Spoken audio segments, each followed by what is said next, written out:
희대의 탈옥범이었죠. 신창원을 포함해서 잡아들인 강력범만 무려 1,000명이 넘고 국내 첫 장기 미제팀 수장으로 3년간 미궁에 빠진 살인, 강도, 절도 사건을 59건이나 해결을 하신 9년 만에 유죄가 입증된 동두천 암자 살인 사건. 조 씨를 생매장해 살해한 혐의로 재판에 넘겨졌습니다. 엽기적인 보험 사기가 일어났습니다. 신창원이 탈옥한 지는 1년 반이 됐습니다. 번번이 경찰을 조롱하듯 달아났습니다. 이게 이제 신창원이 97년 탈옥을 해서 무려 2년 6개월간 도주를 하면서 이 당시에 정말 대한민국을 떠들썩하게 만들었었죠. 신 씨는 지난 89년 서울에서 사람을 살해하고 수차례의 강도 혐의로 지난 90년 무기징역을 선고받았습니다. 강도 치사죄로 복역 중이던 무기수가 교도소에서 탈출했습니다. 변기 옆 통풍구 철망을 절단기로 끊고 감방을 탈출한 뒤 철문을 뛰어넘어 달아났습니다. 쇠창살을 자를 물건을 찾던 신창호는 탈주 석 달 전 교도소 내 영선 창고에서 쇠톱 2개를 확보합니다. 이 쇠톱을 운동화 밑창 속에 숨겨 감방 안으로 갖고 들어와 매일 저녁 6시부터 8시까지의 음악 방송 시간에 20분씩 작업을 했고 자른 창살 틈새는 껌으로 메워 은폐합니다. 이어 좁은 화장실 환풍구를 쉽게 빠져나가기 위해 몸무게를 줄이는 데 착수합니다. 모든 준비를 끝낸 신창호는 97년 1월 20일 탈주를 감행합니다.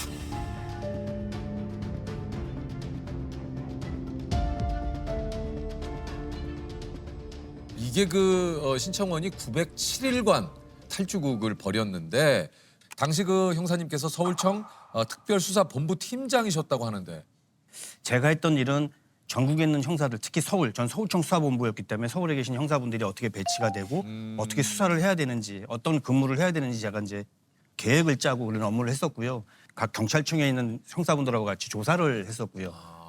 이 당시에 투입된 경찰이 97만 명이라고 합니다.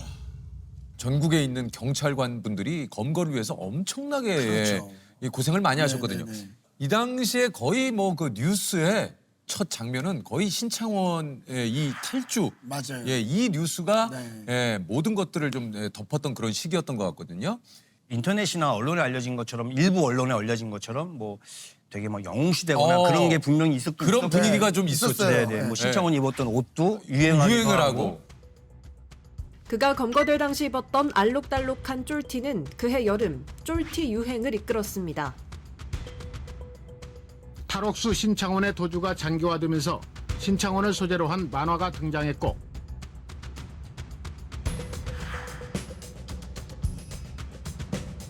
마침내 서울에 나타난 신창원이 경찰 코앞에서 다시 잠적함에 따라 경찰로서는 5번째 놓치는 수모를 겪게 됐습니다. 그때 정말 힘들었던 시기인 것 같아요. 형사라면 당연히 그런 사건에서 더군다나 경찰을 그렇게 힘들게 하는 그런 피해자를, 범인을 못 잡고 있다는 데 대한 회의 또는 경찰의 무능함을 꾸짖는 그런 기사가 거의 도배가 돼 있어서 어떻게든 지휘부뿐이 아니라 현장에서 일하는 모든 경찰관들, 특히 형사들은 꼭 잡아야겠다는 생각을 갖고 있었죠. 이렇게 도주국을 펼치다가 가전제품 수리 기사분의 신고로 검거가 됐죠. 맞습니다. 당시 이제 신창원이 순천에 맞아요. 용의처를 정하고 네. 거기서 지내던 시절에 네.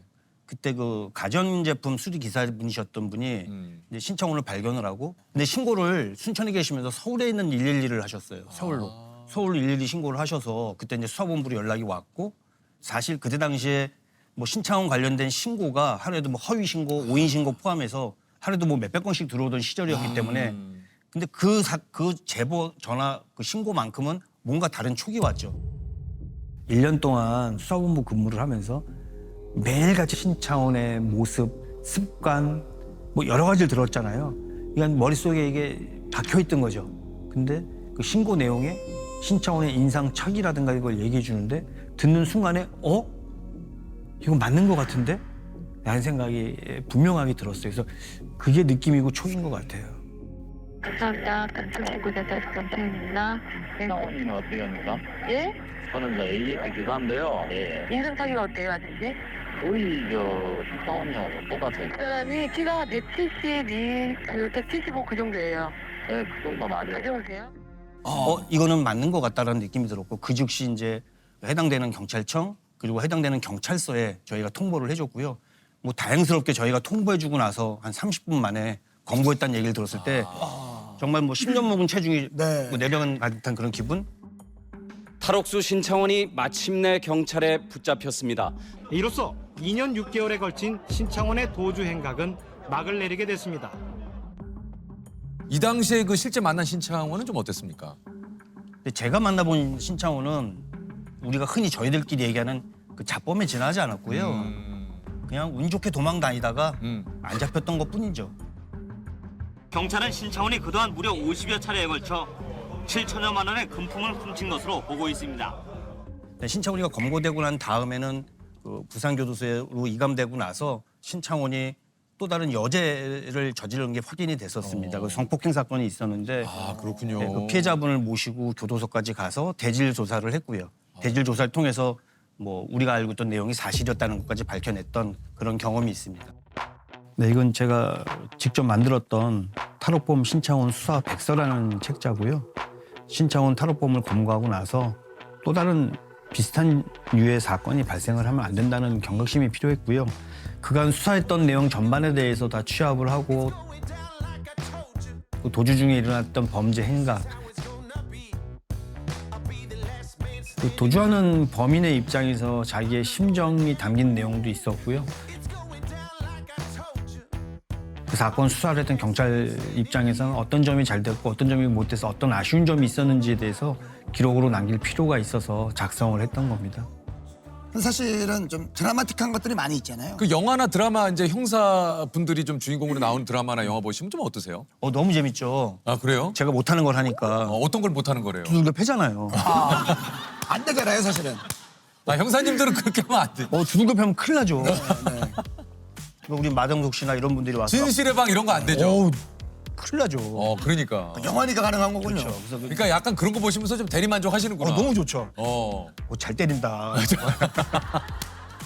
대리만족 느끼고. 이게 그 형사님 별명이 아까도 얘기를 했지만 이게 미제 사건에 관해서 해결사라는 별명이 있을 정도로 이 미제 사건 전문가라고 하십니다. 이게 그중 끈질긴 수사로 밝혀낸 이 미제 사건이 또 하나가 있다고 해요. 2011년이었나요? 2011년에 무속인이 있었어요. 네. 무속인이 있었는데 이제 맨 처음에 이제 신고가 들어온 건 뭐 갑자기 사망을 했다. 서울의 한 아파트에서 무속인 44살 안모 씨가 쓰러졌다는 안 씨 언니의 전화였습니다. 이분이 안 좋아요. 의식 상태 안 좋아요? 없어요. 119 구급대에 의해 환자는 병원으로 옮겨졌지만 숨졌고 시신은 하루 만에 화장됐습니다. 뭐 여기까지였는데 나중에 알고 보니까 이 무속인이 자기가 사망하기 이전에 33억이라는 고액의 보험에 가입을 했고 그다음에 또 더 중요한 건 죽은 다음에 그 다음 날 바로 화장을 했어요. 근데 보통 장례 절차에 그런 경우는 드물잖아요. 그렇죠. 그 장례식장에 왔던 조의를 표하기 위해서 왔던 사람들이 그 망자의 언니 그리고 보험 설계사 그다음에 망자의 애인 뭐 이 정도가 왔던 거죠. 흔히 볼 수 있는 평범한 그 장례식장의 분위기는 풍경이 아니잖아요. 아니에요, 이런. 더더군다나 부모님이 돌아가시지도 않고 살아계셨는데도 불구하고 부모님은 오지도 않고 그래서 너무 이상한 점이 많았어요. 대개 이제 강력 형사들은 이건 냄새가 난다고 표현을 하고 분명한 그 범죄 의심점이 있다고 판단을 해서 왔던 사람들의 동선을 다 추적하고 미행도 하고 했는데 그런 와중에 그 언니가 요즘은 다 핸드폰들이 있어서 공중전화도 많이 없을 뿐더러 그렇죠. 핸드폰들을 많이 사용하는데 핸드폰에 손을 들고 있음에도 불구하고 공중전화로 누군가를 통화를 하는 거죠. 당연히 의심을 해서 그 공중전화의 그 통화 내역을 저희가 이제 확인을 했고요. 뭐 발신지를 확인하다 보니까 이게 광주였던 거예요. 광주. 그래서 전라도 광주여서 그래서 이건 뭔가 있다라고 판단을 해서 광주까지 가서 이제 누구랑 통화를 했는지 확인을 했고 저희가 뭐 남의 집에 영장도 없이 함부로 들어갈 수는 없고 바깥으로 나와야 이제 확인이 가능하기 때문에 또 그 사람이 맞는지 안 맞는지 확실치도 않고 이제 인터폰을 통해서 뭐 접촉 사고가 좀 나서 파손된 것 같은데 한번 나와봤으면 좋겠다. 그래서 그 인터폰으로 얘기를 나눴던 여성분이 바깥으로 나왔는데 죽었다고 하는 무속인이 살아서 거기 나온 거죠. 이게 죽은 게 아니군요. 죽은 게 아니었죠. 위장이네요. 그렇죠. 누군가를 자기 대신 죽은 것처럼 꾸민 거죠. 이야, 이게 그 보험 사망금을 타내기 위해서 맞습니다.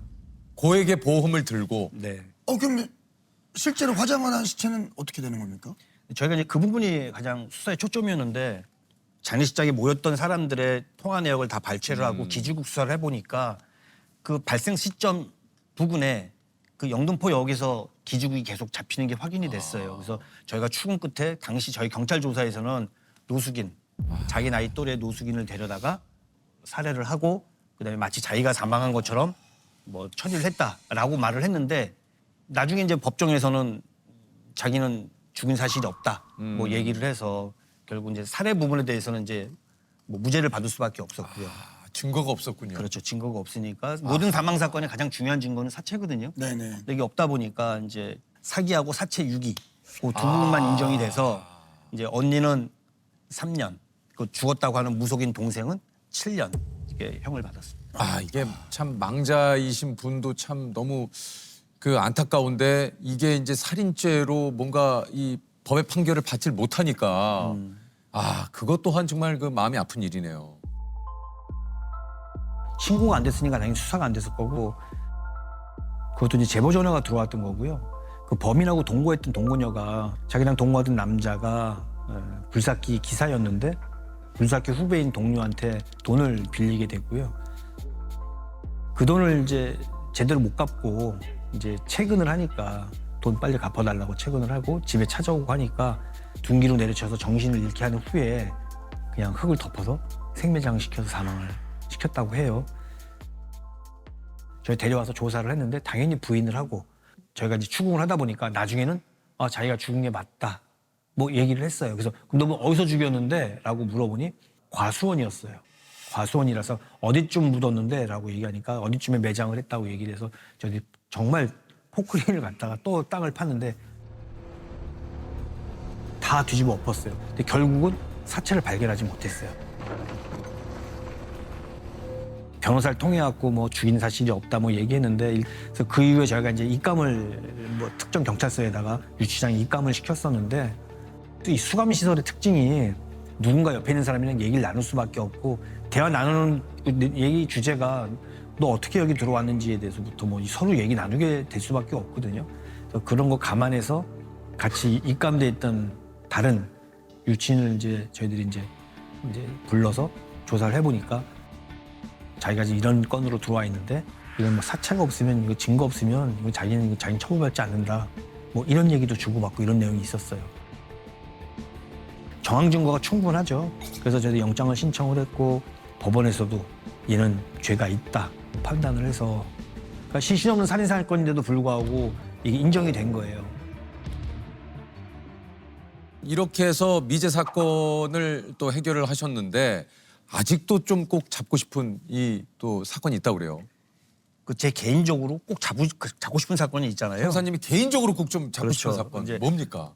이게 제 형사 수첩인데요. 흔히 뭐 영화나 이런 데서 보면 형사들이 뭐 메모도 그렇죠, 하고 그렇죠. 그런데 그런 수첩인데 와 너무 빽빽하게 있네요. 이거 여기 뭐 잡다하게 이제 많이 써 있긴 한데요. 그때 무슨 뭐 규칙에 의해서 써놓은 건 아니고 뭐 필요한 여기에 보니까 뭐 명함도 붙어 있고 뭐 예. 여기 보면 이 인물인데요. 몽타주입니까? 네, 몽타주입니다. 보시면 2004년경에 동대문 일대에서 있었던 성폭행범 사건이에요. 예. 그리고 되게 어렵게 열심히 사는 여자분이었고 지방에서 올라와서 이제 뭐 알바 뭐 이런 거 일을 하면서 돈을 벌고 공부를 좀 더 하고 싶은 생각을 갖던 친구예요. 그래서 밤늦게까지 일을 하고 늦게 들어와서 집에 있었고 그리고 이제 이 여성이 매일같이 늦게 들어온다는 걸 누군가 아는 사람이 범행을 한 거죠. 뭐 우연치 않게 쫓아와서 했다기보다는 물론 그럴 수도 있겠지만 이거는 이 사람을 많이 지켜봤던 사람의 소행이라고 판단을 해서 이건 꼭 잡아야겠다는 생각을 했던 사건이고 또 잡을 수도 있을 것이다라는 생각을 했어요. 그래서 그때 당시는 CCTV가 별로 없던 시절이라 뭐 우리가 흔히 말하는 탐문을 통해서 2004년이면 한 20년 정도 된 그렇죠. 사건이네요. 또 머릿속에 또렷이 남아 있거든요. 대중교통을 이용하든지 길거리든지 비슷한 얼굴을 보면 다시 한번 쳐다보게 되죠.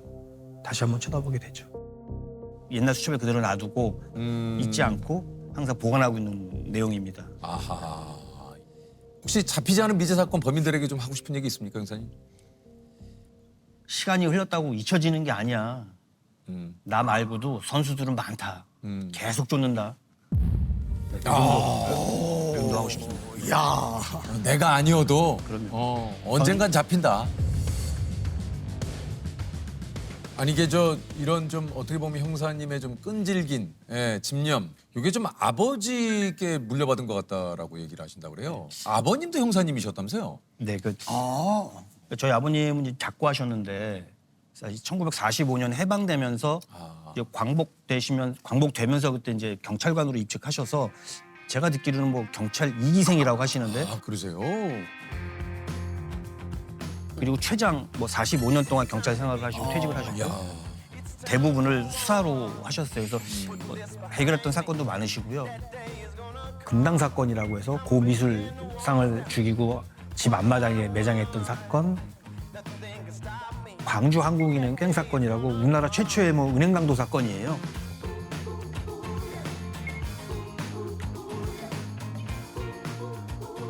강력계의 전설로 불리는 강찬기 형사님은 1970년 제4회 청룡봉사상 용상 수상자입니다. 자주 못 들어오셨지만 들어오시면 뭐 이렇게 총을 가끔가다 차고 들어오실 때가 있었는데 어린 마음에 얼마나 이게 신기했겠어요. 만져보고 싶고 당연히 못 만지겠는데 이제 그걸 보시고 제 기억으로는 그해 겨울이었나 뭐 크리스마스 때 선물로 장난감 총을 사줬던 기억이 나고요. 그래서 그렇게 하다 보니 자연스럽게 스며들어서 경찰관이 되지 않았나. 아버님께서 경찰 시험 합격날 해주신 얘기가 있다고 그래요. 네. 이 세상에 뭐 풀리지 않는 사건은 없다. 제가 아까 좀 전에 말씀드렸던 부분은 비슷한 부분인데요. 사건이 발생을 하면 하늘도 알고 땅도 알고 그 피해자도 알고 그다음에 그 가해자도 분명히 알고 이게 누가 모른다는 건 없다. 놓지 말아야 된다. 이런 말씀을 해주셨습니다. 존재만으로도 막 이렇게 뭐 범접할 수 없는 그런 분이니까 뭐 아버지가 해주셨던 말씀들 정말 진실되게 돼야 되고 진심을 다해서 수사를 하고 뭐 어려운 사람들을 다 생각해야 된다는 그런 말씀이 뭐 사실이구나 이렇게 증명이 되는구나라는 걸 알 수 있었죠. 야, 너 뭐 아버지를 닮아서 그런지 너 저도 정말 촉이 좋다 뭐 이런 얘기는 제가 들어봤어요. 그런 얘기는 들은 것 같습니다. 43년 만에 아들이 같은 상을 받게 되면서 첫 부자 수상자가 탄생했습니다. 엄청 좋아하셨어요. 그러니까 당신이 뿌듯하게 평생에 뿌듯하게 받으신 상 중에 가장 뿌듯하게 생각하시는 상이었는데 그걸 당신 아들이 똑같이 받고 그 상이 생긴 이래 부자지간에 수상한 게 처음이어서 정말 좋아하셨어요. 사실 우리 형사님께서 지금은 서울청 의료수사팀 팀장님으로 계시다고 하는데 이게 이제 의료수사팀이 따로 있다라는 걸 지금 오늘 알았어요, 저도요. 이제 많은 분들이 잘 모르시는 부분이긴 한데요. 그러니까 2014년에 잘 아시는 가수 신해철 씨가 이제 수술을 받다가 돌아가셨잖아요. 지난해 10월 17일 고 신해철 씨는 병원에서 장협착 수술과 위 축소 수술을 받고 열흘 만에 숨졌습니다. 그 이후에 과연 이런 전문적인 분야 영역에 관해서 수사를 누군가 하긴 해야 되는데 이걸 단순히 일반 형사범처럼 수사를 해서는 되지 않겠다라는 판단이 들어서 이제 경찰 조직 내에서 전문 수사팀을 만들자. 그래서 의료 수사팀이 이제 발족을 한 거고요. 그때 이제 신설 팀장으로 제가 가게 돼서 뭐 현재까지 팀장을 운영하고 있습니다. 아니 그 의료 사고를 수사를 하려면 말 그대로 이게 이제 전문 지식이 좀 이쪽에 좀 관해서 좀 있어야 될 것 같은데 그 공부를 또 좀 하셔야겠네요. 그러니까 같이 구성됐던 직원들 모두가 다 수사의 전문가들이지 의료의 전문가들은 아니라서. 그렇죠. 초창기에 했을 때는 이제 의사분들이 저희가 갔을 때 너 의료인이야? 나 의료인 아니다. 그러니까 말하는 게 결국은 너희들이 뭘 알겠어? 뭘 알아서 수사할 수 있겠어? 뭐 이런 거. 일단은 차트라고 부르는 의무 기록을 봐야 되는데 그걸 보려면 또 다 알아야죠. 전문 기록, 전문 용어가 있다 보니 뭐 그걸 공부할 수밖에 없죠. 보려면. 저희는 뭐 전문 의료인이 아니다 보니까 다 같이 모여서 연구하고 공부하고 해서 이제 사건을 진행을 하고요.